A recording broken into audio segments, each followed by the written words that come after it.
Sa mobile Bible School, tayo'y nagtitipon online. Sa tahanan man o saan ka man. The Rich Young Ruler. Mababasa natin yan sa Matthew chapter 19 verse 16 to 30, Mark chapter 10 verse 17 to 31, and Luke chapter 18 verse 18 to 30. So the rich young ruler nabubulol na ako. The rich young ruler represents what was best about the Jewish nation. So he was young, wealthy, knowledgeable of the law, and pious in that tried to carefully obey it. So the result of this, however, simply brought him to the point where he realized that something was missing. So he wanted eternal life and confessed that with all his trying, he had not yet grasped it, kung paano magkaroon ng eternal life o makapasok sa kingdom ng Lord. So Jesus tells him that to get eternal life, he must live his temporal life, yung money, position, and follow him. At his meeting with the Lord, the young man found out that his great love of wealth was standing in the way of his eternal life. So Jesus takes the opportunity here to warn about the danger of wealth and how its pursuit can blind and block a person's ability to see or enter into the spiritual kingdom.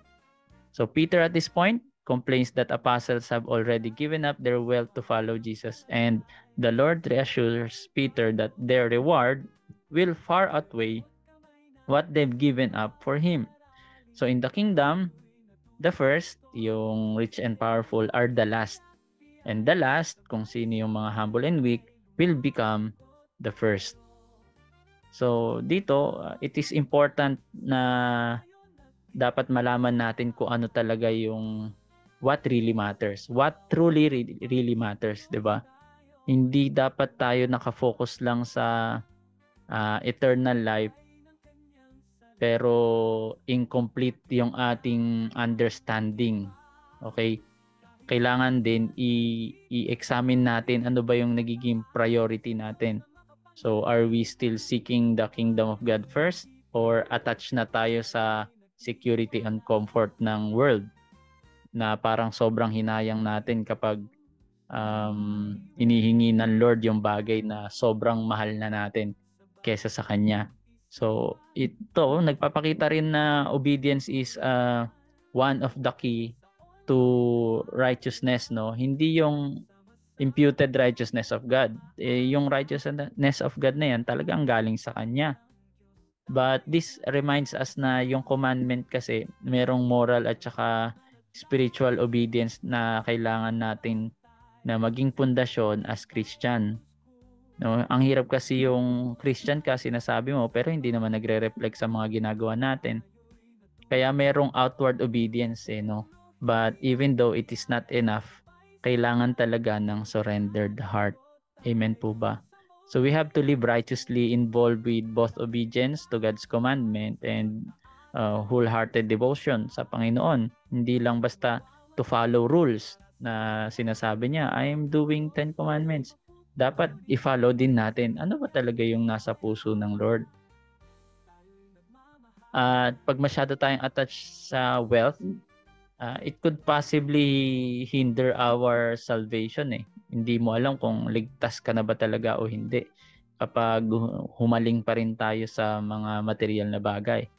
So, nung narinig ito nung lalaki, sabi niya, you still have lack one thing, yun ang sabi ni Jesus. Sell all that you have. So, distribute it to the poor and you will have treasures in heaven and come and follow me. At dito pinapakita na dahil sobrang marami yung kayamanan niya, he cannot be a true disciple until he surrender. Kaya nga sabi ni Jesus Christ, kung mas mahal mo ang anak mo, ang mother mo, ang asawa mo more than me, you're not worthy of me. Kung gusto mo maging disciple or sumunod ka sa akin, kailangan siya ang uunahin. Hindi yun pagdi-disregard na wag mong mahalin ang magulang, asawa, kundi kung talagang mahal mo ang magulang mo, ang asawa mo, unahin mong mahalin si Lord.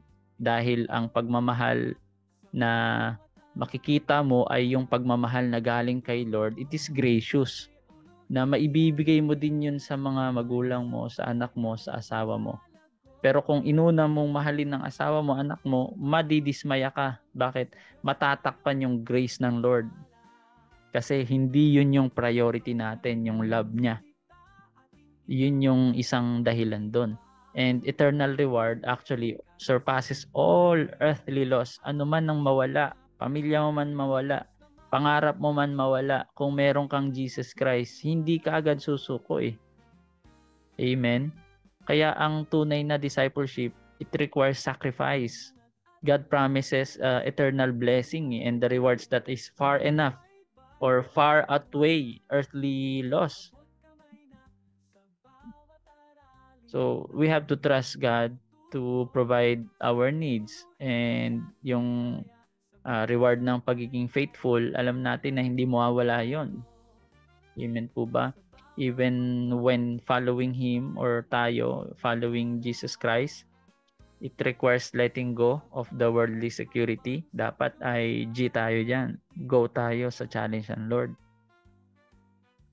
So yun yung naging problema dito.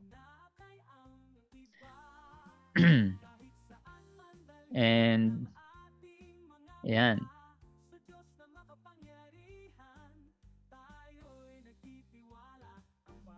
Next tayo. The parable of laborers in the vineyard. Ito napakaganda rin ito.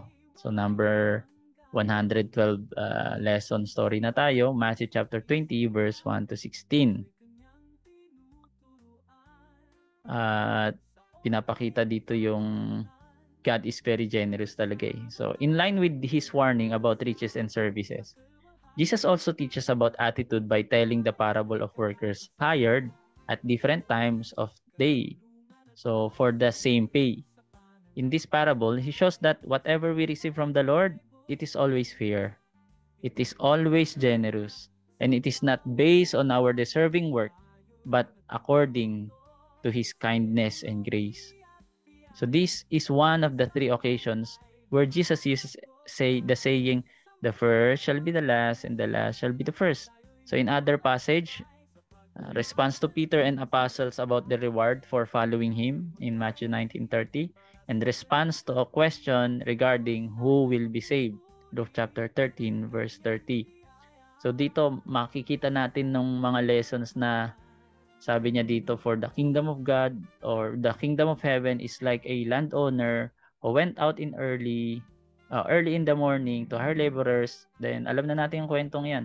Yung hinar ng umaga, hapon, magtatapos na, magdidilim na, ay same ang kanilang wages. Dito pinapakita na God rewards the faithfulness, not the time. Amen po ba? Bagamat nahuli ka, pwede ka pa ring mauna. Yung mga nauna na noon, sila palagi nahuhuli. Yun yung matindi. So we have to serve God with excellence. Pagpapakita yan na whether you just started or have been serving for decades, no? Still God values the faithfulness more than yung tenure natin, kung gaano nakatagal. And we don't have to grumble against the generosity of God. Hindi dapat natin kino-question si Lord doon. Kasi grace ng Lord lang yan lahat eh. Tinatanggap natin, malaki man o konti, grace ng Lord yun eh. Dito they murmured against the master of the house, Matthew chapter 20 verse 11 to 12. And yun nga, nagko-complain sila out of envy. Kinokompara nila yung blessing na meron sa kanila na nagkaroon ng dissatisfaction at saka resentment dun sa owner. Tayo mga kapatid, this teaches us that we don't have to focus on others' blessing but on our calling. Amen? Kapag nawawala yung joy natin sa pagsaserve, kapag kumpara sa ibang tao eh. So God's generosity is actually perfect yan and just, kahit anuman yung nararanasan natin ngayon, because our ways is different from God's way. God's ways are always higher. Amen po ba? Sabi sa verse 15, is it not lawful for me to do what I wish with my own things? Or is your eye evil because I'm doing good? Kaya doon natin makikita na si Lord talaga ay mabuti ang judgment niya at yung generosity niya. He is righteous. Kahit i-challenge pa natin yung kaisipan niya, matatalo talaga tayo. Dahil magkaiba yung way natin at way ng Lord. At yun yung pinakamatindi, the last will be first and first will be last. Sa kingdom of the Lord, it reverses the worldly expectation. Humility and dependence on God matter more than status or seniority. Kahit mas matanda ka pa. Hindi yan yung that doesn't matter in God. Kung ikaw ay mapagpakumbaba at dependent ka kay Lord, sinusuportahan mo yung pastor mo, yung program nyo sa church, di ba? Yan ang tunay na maturity, hindi yung matured ka sa time, kundi yung matured ka sa commitment. So we have to we don't have to seek the recognition kung matagal na ba tayo o hindi. We have to focus on serving God faithfully. Hindi yung human ranking na hinahanap ng mga tao ngayon. Kaya yan din yung nangyari after that yung may mga nagtanong kay Jesus Christ, yung dalawang apostle kung sino upo sa kanan at kaliwa. So dito muna tayo. Jesus predicts his death and resurrection the third time. Sa Matthew chapter 20 verse 17 to 19, Mark 10 32 to 34, and Luke 18 31 to 34. So Jesus once again predicts his death and resurrection, but this time gives more details in manner of his suffering and death, as well as clear indication of his resurrection 3 days later. So Luke says that even at this date, the apostles still did not understand what he was talking about. At naunawaan na lang nila yon nung ayun na nabuhay na muli si Jesus Christ, umakyat siya sa langit, and yung pala yun talaga. At na-connect nga nila yung mga paliwanag ng Diyos sa Old Testament na si Jesus Christ ang sentro na tinutukoy, na nakahid doon. That's why nung na-convert si Paul nakaunawa talaga kasi alam niya yung law alam niya yung Old Testament, and lahat doon nakita niya, si Jesus Christ. The Old Testament is pointing out all of those are in the shadows of Jesus Christ. Maraming mga bagay, symbolism, no, na it points out to Jesus Christ. Grabe. So, dito na tayo sa request ni John at saka ni James sa 114th lesson natin or story, the life of Jesus Christ. Matatagpuan ito sa Matthew 20 verse 22-28 and Mark 10 35-45. So sensing that time of an important event is near, the coming of an earthly kingdom with the apostles at the head, so James and John make a bid for choice position in the new order. So this would be to sit at the right and the left of the throne. So this upsets the others who resent their grab for power. And yung iba parang nagtataka na sa dalawa. So Jesus answers that they have not and will not suffer in a way to deserve this. So he will, si Jesus on, that they will, however, suffer because of the kingdom and gain the request. So sit with church at the right hand of God in Christ. So the high position they seek is obtained through service and humility in the kingdom and not by jockeying for power. That ito, maraming mga tao din nag-aambisyon na may mga malalaking congregation, matanda na yung pinaka-senior, sinong susunod, sinong magiging pastor, then yung mga leaders, nag-a-assume sila. Then yung iba, hindi matanggap, aalis na lang, magtatayo na lang ng ibang organization. Yun ang problema At dito, makikita natin na ambition without humility always miss God's way. At kailangan mag-evaluate tayo ng ambition natin. Is it self-serving or kingdom-serving ba talaga? Because God values humble and motives over personal glory. Kapag alam ng Lord na pagyayabang mo lang yan, para sa sarili mo lang, sometimes kinukuha yan ng Lord. Yung mga pinagmamalaki ng tao, nasisira din yan. Nawawala yan. Meron yung mga tao nagmamalaki sa sasakyan, sa kanilang bahay, pero konting salanta lang, tumba lahat. Wala kang may pagmamalaki dito sa mundo. Rather than, sabi nga sa Bible, if you will brag about this, ano daw, that we know God and He exercised justice, di ba? Yun yung sinabi doon in Jeremiah. Hindi ko lang matukoy kung saan banda, Jeremiah chapter 9 or 23, ay kalimutan ko. So yun dapat ipagmalaki natin, nakilala natin si Lord. At itong kingdom ng Lord ay iba talaga sa earthly kingdom. Hindi yung pinag-aagawan. And ang kadakilaan dito sa mundo ay yung sikat ka. Mayabang ka minsan, ganun. Sa kaharian ng Lord, kung sinong pinaka mapagpakumbaba, yan ang sikat. Amen po ba? Service ang tinitignan kasi dito sa Kingdom of the Lord, hindi yung authority natin na kaya nating manipulahin yung mga tao sa paligid natin. Hindi ganon. Hindi yung pera. Hindi yung posisyon. Kundi yung pagpapakumbaba. So sacrifice and commitment are central in the Kingdom of God. Sabi sa Mark 10 verse 38 to 39, "Are you able to drink the cup that I drink? And be baptized with the baptism that I am baptized with?" So, parang it is required na mag-suffer tayo kapag sumunod tayo kay Jesus Christ. Kasama yun Pero kailangan steadfast tayo, consistent tayo, committed pa rin tayo. Kaya itong si James at saka si John, they were challenged kung ano yung cost of commitment ng discipleship. Sinasabi niya na carry your cross daily, di ba? And follow me.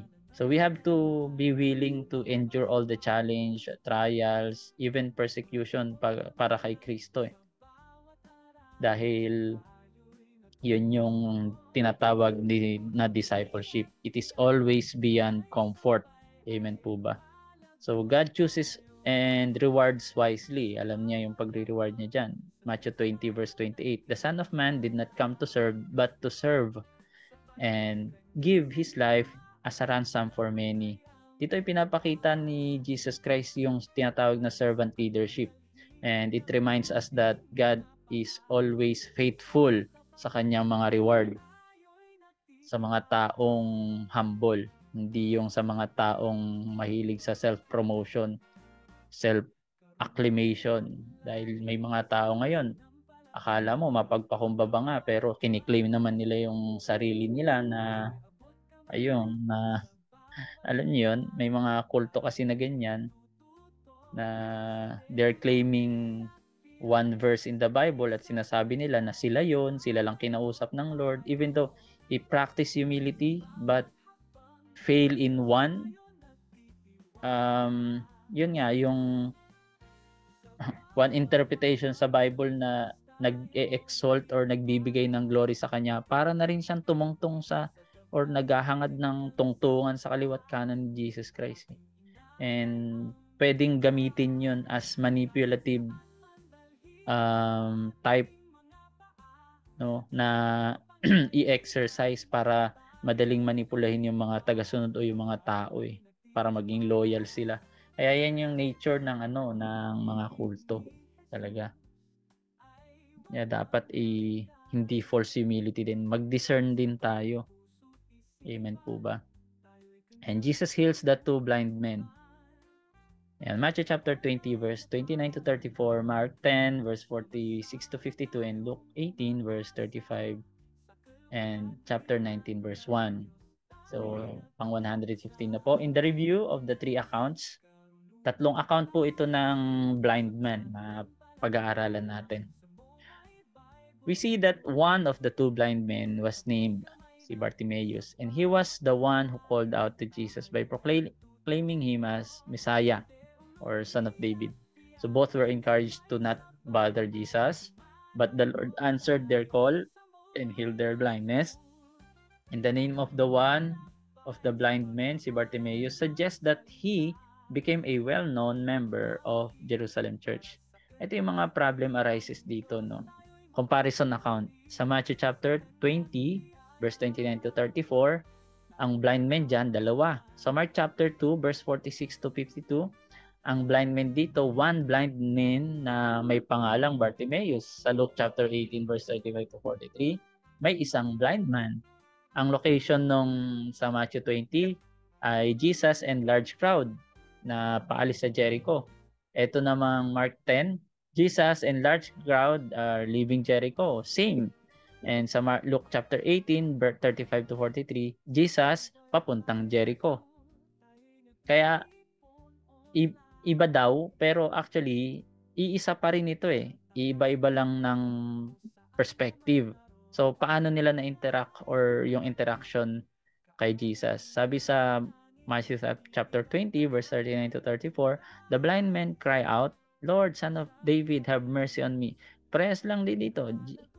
Jesus, Son of David, sa Mark chapter 10, have mercy on me. And sa Luke chapter 18, sabi doon, Jesus, Son of David, have mercy on me. And lahat dito, the crowd tells him to be quiet. Pero may pangalan talaga yung Mark chapter 10. So, bigyan natin ng analysis. Yung location difference sa Matthew and Mark, makikita natin dito na when Jesus is leaving Jericho, while Luke places it as Jesus is approaching Jericho, di ba? Parang may pagkakaiba. Sa number naman ng blind men, dun sa dalawa, 2 blind men. Kay Matthew, 2 blind men. Kay Mark at saka Luke, 1 lang. Pero si Mark, pinangalanan niya, Bartimaeus. Sa response and reaction naman, lahat ito ay yung blind men na yun, they call out to Jesus and he is being rebuked by the crowd, pero they persist and leading to their healing. So ito yung paniniwala ng mga scholars. This account described that these are all same event but different details. Okay? So ang variation can be understood as different perspective of the same healing. Kumbaga, nakatingin lang talaga sila sa dalawa yan talaga, pero ang nakita lang talaga ni Mark si Bartimaeus, siya lang yung tinala, hindi na yung isa. Ganun lang po kasimple. So Matthew often doubles the number of people in miracle stories compared to other synoptics, katulad nung dalawang demon possessed doon sa Matthew 28, pero kay Mark and Luke isa lang, sabi niya. So si Mark nakafocus lang kay Bartimaeus, perhaps because he became known follower of Jesus. And Luke has slightly different location detail, but this may be a narrative decision to emphasize the journey towards Jerusalem. Na nagpunta kasi sila doon, parang yun yung sinabi. Nung papunta sila sa Jerusalem, pero actually paalis na sila noon. Yan. 116 na tayo about Zacchaeus. Ang story ni Zacchaeus mababasa lang sa isang book sa Luke chapter 19 verse 2 to 10. So, pang 116, the miracle of healing and the blind men occurred as Jesus was entering Jericho. So, sa northeast of Jerusalem yan. After this miracle, the crowds followed him as he went through the city. So, one person in the crowd was the chief tax collector for that place. So, his name was Zacchaeus. Being short, he climbed a tree to see him go by. Jesus spotted him and said he would eat with him. So Zacchaeus was probably the most despised man in the city and least worthy to receive Jesus. But when the opportunity came, he gladly received Jesus into his home. While eating, Zacchaeus is so overwhelmed with gratitude that he publicly repents of his sins and commits himself to doing right. And Jesus forgives and blesses him then and there. So, ito, kabisado na natin tong kwentong to. Ako, bata pa lang, naikukwento na sa amin ito sa church noon. At ikukwento ko na lang din na yung mga lesson dito, let me share some lessons na kailangan pag hanapin natin si Jesus Christ, ang isang tao ay kailangan determined. Ano man yung stature natin, gaano man kalaki yung crowd sa harap natin or walls, 'di ba? And walang makakahinder pa rin talaga dapat sa atin sa paglapit sa Panginoon. At alam ng Lord, Jesus always see us personally. And Zacchaeus was called by name. showing na alam ng Lord yung pangalan natin, and he always express his love towards us. Actually 2,000 years ago nangyari na yon, and even personally talaga, as in. At again, repentance and restitution, kapag nagrepent ka, it always lead to salvation. At may bunga yon. Pag save ka, may gagawin ka. Hindi pwedeng wala. Siya, bumawi eh. Ibabalik daw niya ng 4 na beses yung mga dinugas niya sa mga tao. Kaya ang salvation, it always transform life. Amen po ba? If you have a true encounter to Jesus Christ, hindi pwedeng walang resulta yan. Generosity at pagbabago ang resulta niyan palagi. Amen po ba? So, yan po. Next tayo, parable of the minas o minas or yung pounds na tinatawag. During this same dinner, the question of when the kingdom would arrive comes up again. So the Jews continually asked this question because they were anxious for their vision of the kingdom to arrive, since they felt ready for it and it would benefit them. Jesus responded with the parable of the minas or pounds. So it is a measure of money, equals roughly $25 today yung isang minas. So the parable is similar to the one in Matthew about the talent, but it's different parable told to a different audience. So in the story, the rebellious subject refused to submit to a nobleman while he is away. So when he returns, he punished them. While he is away, he leaves 10 slaves with money to invest. And like the parable of the talents, the one who succeed are rewarded, and the one who were lazy or afraid lose their little they had to begin with. So the point for the Jews was that they had been both rebellious and unprofitable, and were about to be punished by losing what they had. So ito po yung example ng minas noon. And ito naman example ng currency, mga nahukay po ito ng mga archaeologists na sample ng mga currency noon. Lepton, quadrans, asarion, denarius. Dito naman yung mina or talent. 60 minas is 1 talent. And drachma, didrachma, tetradrachma. So, andito rin yung mga weights nila. Screenshot nyo na lang. And let's understand the value of mina or mina. So, weight in silver. A mina or mina in biblical times was typically around 1.25 pounds or 0.57 kilograms of silver. So, the value of silver fluctuates. So, the modern equivalent can vary depending on the current or market price. 2024, as of mid-2024, ang price ng silver is approximately $25 per ounce. So, habang pinapanood nyo to, hindi ko alam kung magkano. Try to compute the value of silver. And 1 pound, which is 16 ounces of silver, would therefore be worth around $400. Kaya yung 1.25 pounds of silver, it approximately weight of a mina. It could be around $500. So, ang conversion yan, kung 1.25 pound ng silver and $25 per ounce, aabot yan ng $500 ngayong sa currency as of 2024. Kung i-convert natin yung $500 US dollars ay 28,161. So, try nyong i-comment ngayon, mag-calculator, kung magkano ang dollar, kasi mapapanood nyo ito sa YouTube natin at iba't ibang time or even years. This could run until the Lord comes again hanggang merong YouTube. So, doon natin makikita kung paano mag-fluctuate or bumaba at tumaas ang value ng pera or ang silver pala.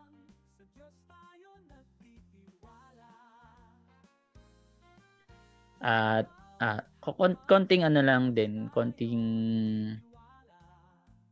lesson patungkol dito sa minas na ito, no, na lahat binigyan tag-iisa.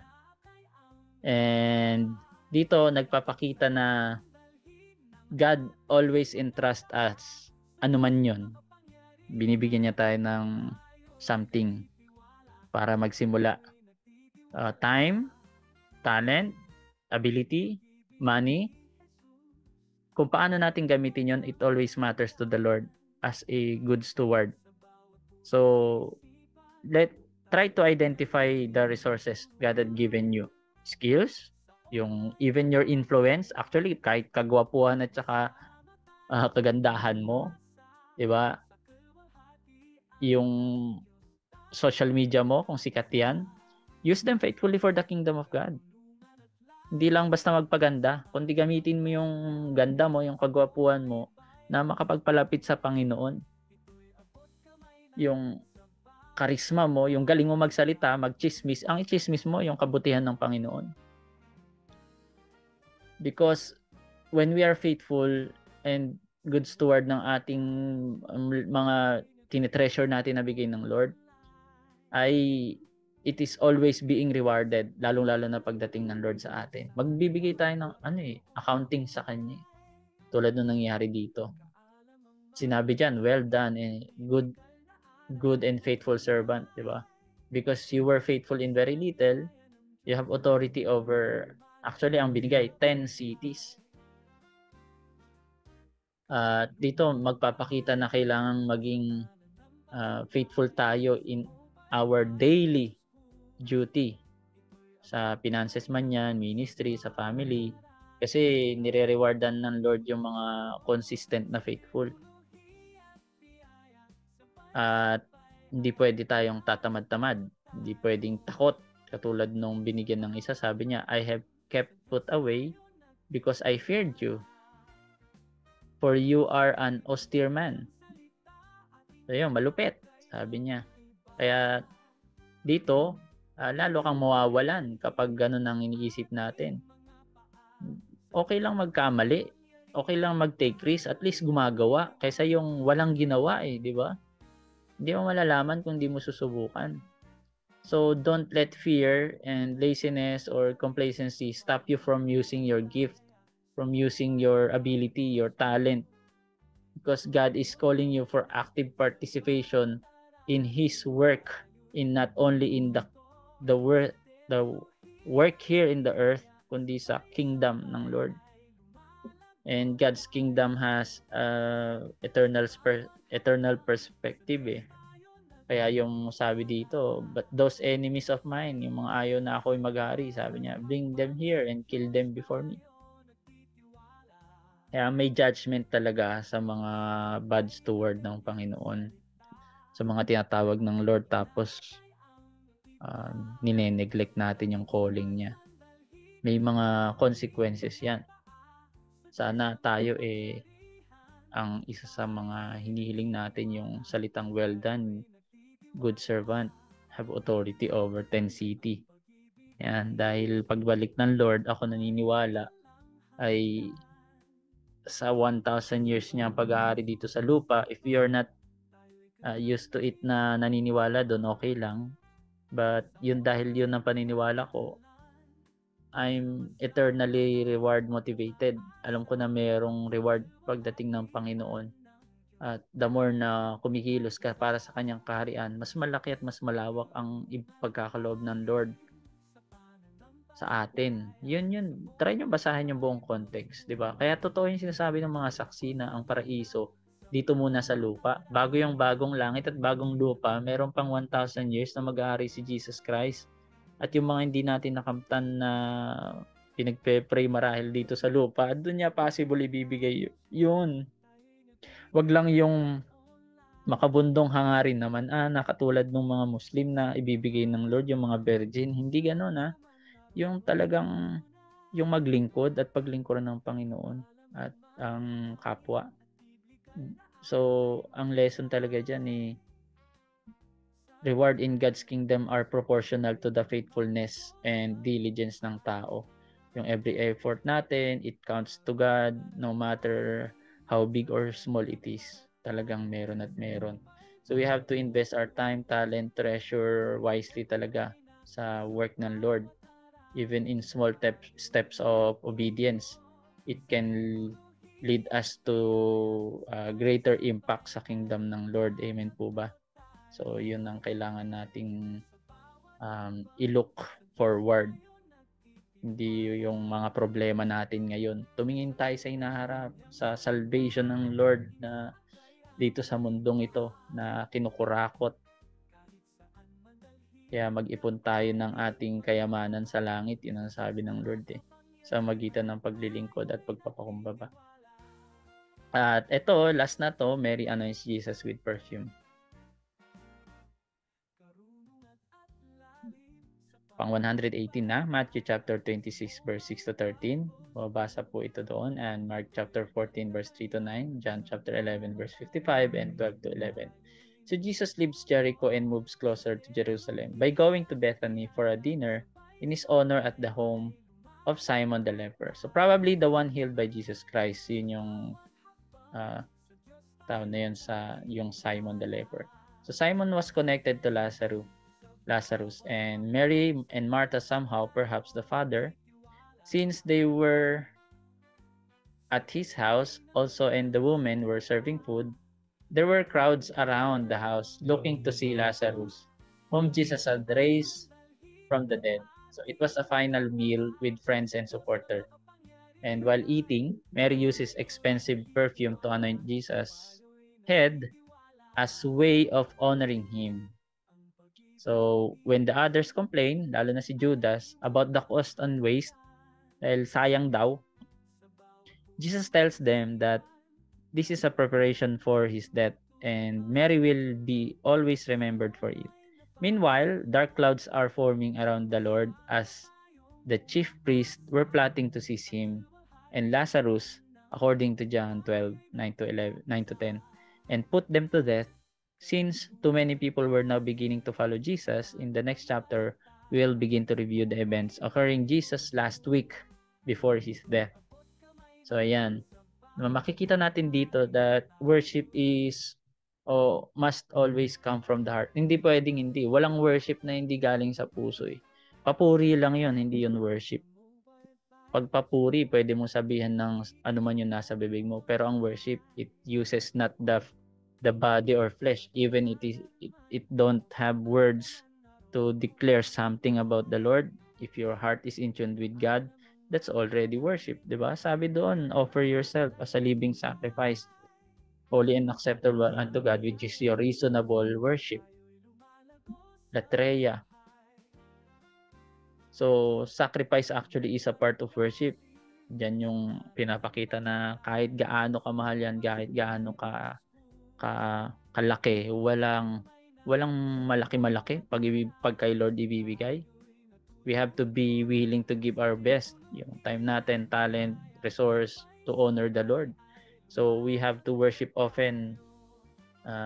Requires letting go talaga yung worship and what we value most. Yun yung nahirapan yung binatang mayaman dahil doon, pero ito kabaliktaran. So, nag-start tayo doon pero mag-e-end tayo sa matinding sacrifice. Yung anumang bagay na hindi nabitawan nung rich young ruler, siya naman ang matinding sacrifice nito ni Mary. So, we have to focus on Jesus, hindi sa mga critic kapag nag-o-offering tayo. Bakit kaya ginawa niya? Paano siya nagbigay ng ganyan? Sometimes yung family pa natin hindi makaunawa pag ganyan, di ba? Even though kailangan pinag-uusapan talaga, pero may mga bagay na kinokontra, mas magandang hindi mo na lang pinapaalam. At minsan, hindi mo maiwasan talaga yun. Dahil yung desire mo talaga yung makatulong. Pero kailangan hangga't maaari mag-meet sa middle, no? Or ipaunawa natin. Minsan takot kasi tayo i-share yung mga gantong bagay. Dapat alam mo yung illustrative, alam mo ding sabihin na sa Bible kasi ganito, we have to believe in Christ, all sacrifice. Kasi at the end, mananalo ka pa rin pag nilaban mo Maniwala ka, mananalo ka pa rin pag nilaban mo talaga. Kahit i-criticize ka ng mga tao. So, this is also a preparation for the mission of the Lord, yung pahid ni Mary. It symbolizes honoring Jesus Christ in his death and resurrection So, yung worship, it can be a form of spiritual preparation sa sa pag-recognize ni Mary kay Jesus or sa plano ng Diyos sa kanya eh. So tayo din, no? We use our worship and devotion to align ourselves with God's purpose. Ano ba talagang purpose mo, Lord? Mag-worship ka lang. Prepare mo lang yung heart mo sa gagawin ng Lord sa buhay mo. Because God honors devotion. Tulad ng sabi ni Jesus Christ, talagang dineklara niya, Matthew 26:13. Assuredly, I say to you, wherever this gospel is preached in the whole world, what this woman has done will also be told as a memorial to her. Kaya matinding praise, ang public praise talaga yung ginawa ni Jesus Christ kay Mary because sa devotion niya until now, she is being remembered and honored by the Lord. Ganon din tayo, no? If we honor the Lord, serve and worship Him consistently, knowing that our faithfulness is seen by Him, wala tayong pakialam sa ibang tao. Even if it is unnoticed by others or not appreciated by others, tuloy mo lang yan, kapatid. Tama ang ginagawa mo.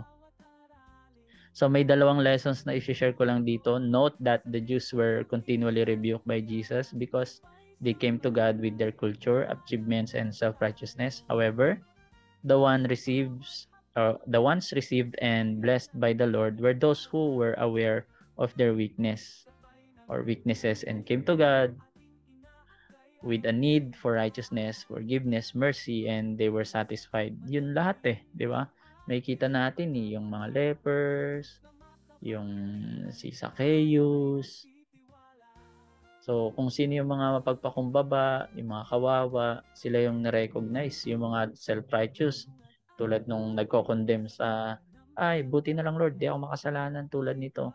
Yung mga nag-aagawan ng left and right na trono, posisyon, sila yung nare-rebuke So, they were never been satisfied and they will never be satisfied.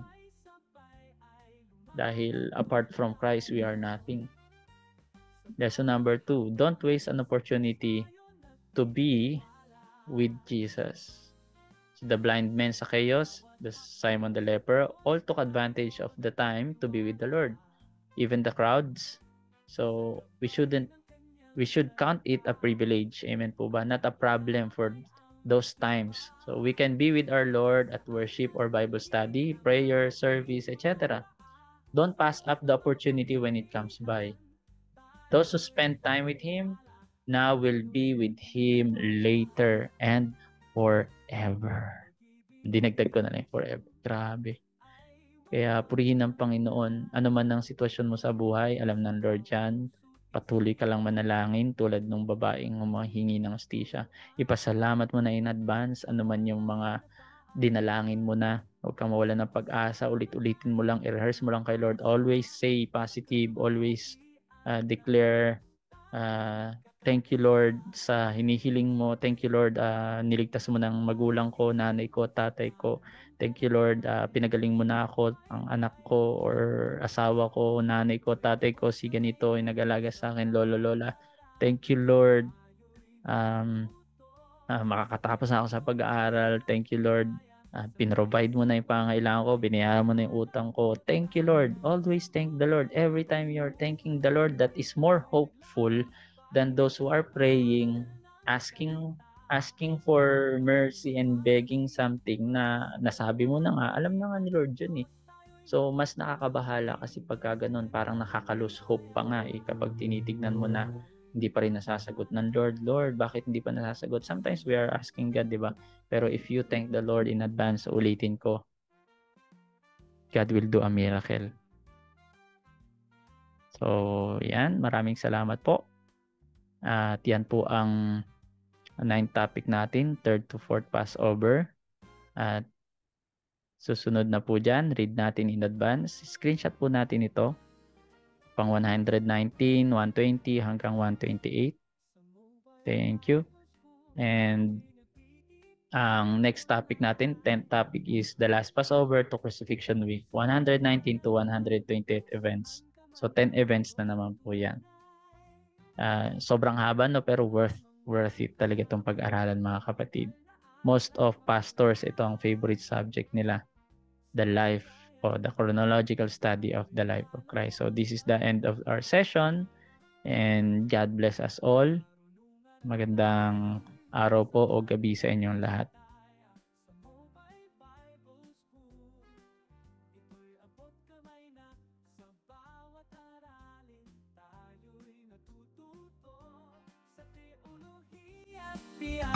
Sabay-sabay ay lumalago tayo. Sa bawat hakbang, sa Diyos tayo nagtitiwala. Sabay ng kanyang salita ating inaangalan.